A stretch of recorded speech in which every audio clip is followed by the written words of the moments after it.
समुदाय नेपालको एउटा पुरानो र सुन्दर जाति हो जसको आफ्नो एउटै संस्कृति र जीवनशैली छ।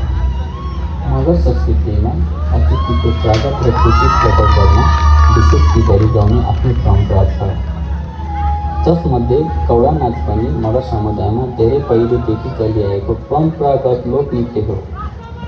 यो नृत्य विशेष गरी विवाह, मेला, पर्व तथा अतिथिको स्वागत गर्न प्रयोग गरिन्छ। नाचको लय, चाल र भावले मगर समुदायको सहयोग, खुसी र एकता झल्काउँछ।